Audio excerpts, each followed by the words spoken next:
Assalamualaikum warahmatullahi wabarakatuh. Halo semuanya, kami dari kelompok 1. Perkenalkan, nama saya Rangga Saputra. Nama saya Dwi Afrida. Nama saya Lisa Afrika. Saya Elsa Mauledi. Saya Apriana Rindi Antika. Di sini kami akan membahas tentang 7 unsur intrinsik dari cerita Ronggeng Duku Paruk. Nah, apa aja sih Rindi 7 unsur intrinsik dari Ronggeng Duku Paruk itu sendiri? Yang pertama ada tema, penokohan, alur, latar, dan amanat. Selanjutnya apa lagi teman-teman?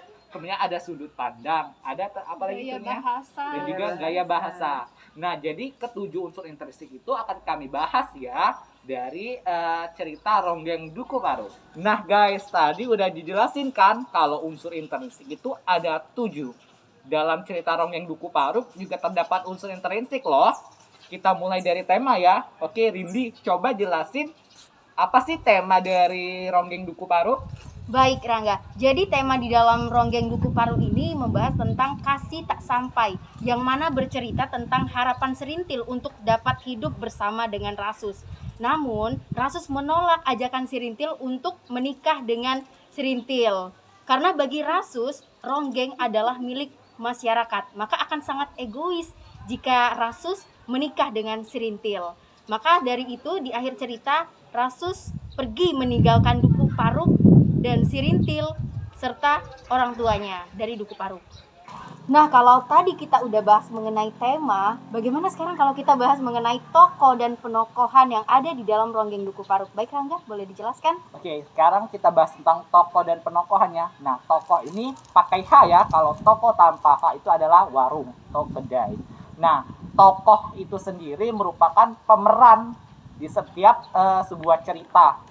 Sedangkan penokohan itu adalah cara si penulis menggambarkan karakter dalam cerita itu sendiri. Biasanya ada tokoh yang protagonis atau tokoh yang baik, kemudian ada tokoh antagonis, tokoh yang bersifat biasanya jahat, kemudian tokoh tirtagonis atau tokoh penengah. Biasanya dia bersifat netral.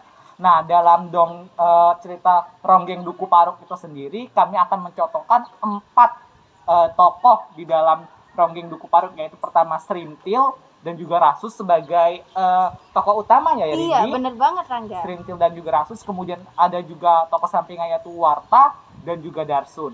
Nah, gimana sih penokohannya? Apakah sifat Serintil itu baik atau jahat? Atau dia termasuk ke tokoh antagonis atau protagonis? Kita bahas sekarang. Pertama, Serintil, yaitu memiliki watak konyol dan kekanak-kanakan. Tetapi Serintil tidak malas melakukan perbuatan yang lucu di mata orang-orang Duku Paruk. Kutipan dari cerita yang ada di buku bahasa Indonesia. Selain itu, Serintil ini juga bersifat setia dan sabar. Dalam kutipannya yaitu Serintil setia menunggu kedatangan Rasus kembali ke Duku Paruk. Nah, kemudian lanjut ke Rasus. Rasus itu memiliki sifat yang berani. Kutipan ceritanya berupa, ketika perampok itu membelakangiku, aku berjalan hati-hati. Pembunuhan aku lakukan untuk pertama kali. Dari penggalan percakapan tersebut dapat kita simpulkan bahwa Rasus merupakan orang yang sangat berani. Suka berhayal juga. Rasus ini memiliki sifat yang suka berhayal. Di dalam salah satu kutipan yaitu, penampilan Serintil membuatku mewujudkan anganku tentang pribadi emak. Nah, dapat kita lihat dari sini terdapat pengandaian dari Rasus sehingga dapat disimpulkan bahwa Rasus memiliki sifat yang suka berhayal. Selanjutnya itu ada Warta. Warta ini tergolong orang yang suka berpikir rasional.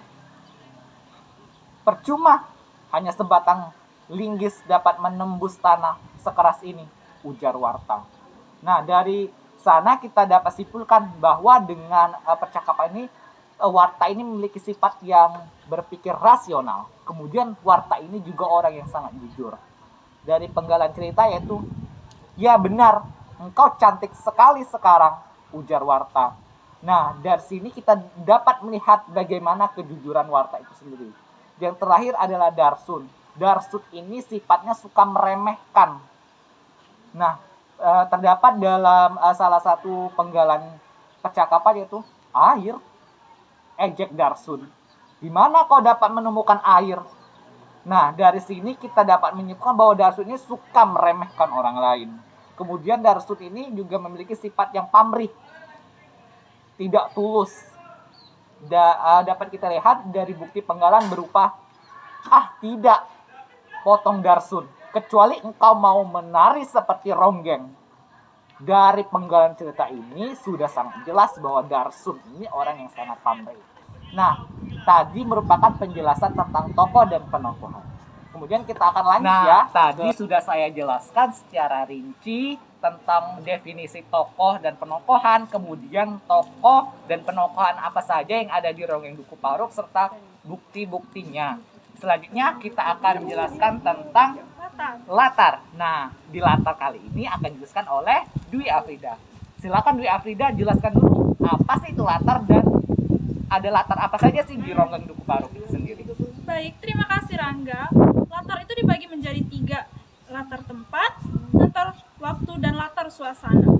Di sini dalam Duku Paruk, latar tempat ada di ladang atau kebun, di bawah pohon nangka, di rumah Nyai Kartareja, dan perkuburan, dan masih banyak lagi.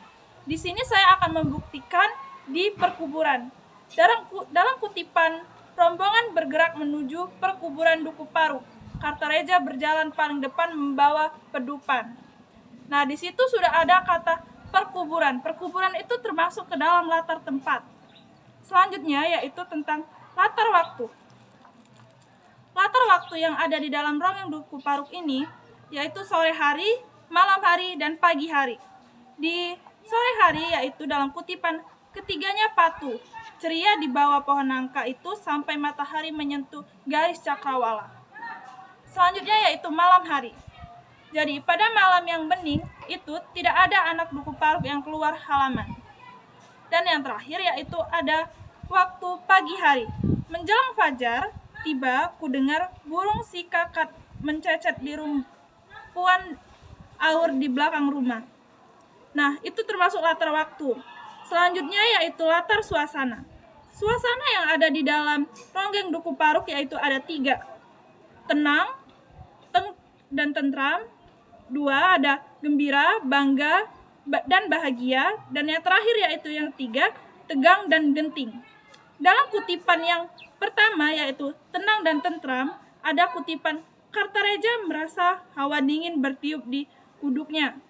Suara hiruk-pikuk bergaur dalam telinga. Dan tiba-tiba Sakarya terkejut oleh sinar menyilaukan yang masuk matanya. Matahari pagi muncul di balik awan. Boleh benar kematianku sudah dekat. Gumam Kartareja. Nah, itu merupakan penjelasan dari latar ya, Dwi. Ya. Nah, nanti kita akan lanjut penjelasan ke Lisa Afrika. Oh, kami lagi baca novel Ronggeng Duku Paruk, Dwi. Oh, Ronggeng Duku Paruk. Kalian sudah baca? Ya sudah dong. Nah, aku itu belum ngerti bagaimana sih alur cerita sama gaya bahasa yang ada di dalam novel Duku Paruk itu. Bisa dijelasin tidak? Oh, alur sama gaya bahasa ya. Iya. Nah, jadi di dalam novel Ronggeng Duku Paruk ini menggunakan alur campuran, yang dimana sebagian besar menggunakan alur maju dan sesekali disertai flashback atau menceritakan masa lalu. Nah, seperti cerita tempe bongkrek yang menimpa Duku Paruk dahulu ketika serintil bayi. Jadi, gaya bahasa dalam Ronggeng Duku Paruk ini adalah menggunakan majas simile atau perumpamaan, Dwi. Nah, tetapi Nah, jadi di dalam cerita novel Ronggeng Duku Paruk ini, gaya bahasanya itu menggunakan majas simile atau perumpamaan yang terdapat pada kalimat tetapi serintil tenang seperti awan putih bergerak di akhir musim kemarau, Dwi. Nah, selanjutnya itu unsur intrinsiknya itu ada sudut pandang dan amanat. Elsa bisa dijelasin tidak? Boleh, sini aku jelasin. Baik, Dwi, di sini di novel ini menggunakan sudut pandang orang pertama, pelaku utama, karena memakai kata aku, dan menggunakan sudut pandang pengganti orang ketiga karena adanya kata dia-nya dan tokohnya. Selanjutnya itu ada amanat. Di sini kita tidak boleh melihat orang dari luarnya saja, tapi kita harus bisa melihat dari hatinya juga. Dan agar kita mau berpikir mengenai tragedi kemanusiaan yang terjadi di sekeliling kita. Pesan ini mungkin juga seperti jangan menyia-nyiakan orang yang telah sepenuh hati mencintai kita, karena belum tentu suatu saat nanti kita dapat menemukan orang yang mencintai kita seperti itu. Oke, terima kasih ya Lisa sama Elsa telah menjelaskan yang saya tidak mengerti. Terima kasih. Iya, sama-sama deh. Nih teman-teman, tadi udah dijelasin kan secara lengkap dan juga terperinci 7 unsur intrinsik yang ada dalam novel Ronggeng Duku Paru. Coba kita ulas kembali deh. 7 unsur intrinsik itu ada apa aja? Pertama, Ada tema. ada tokoh dan penokohan. Yang ketiga yaitu ada latar atau setting. Yang selanjutnya ada alur dan gaya bahasa. Dan yang terakhir ada sudut pandang dan amanat. Oke teman-teman, karena pembahasan kita udah berakhir, sampai jumpa di lain waktu. Dah. Nah, tadi kan udah dibahas mengenai tema. Bagaimana kalau kita bahas Tokoh itu sendiri enggak pakai H ya, tapi pakai H. nggak pakai H ya, tapi pakai H. Nggak banget. Di dalam ronggeng Kita tentang harapan si Rasus untuk dapat hidup bersama dengan Prince. Boleh?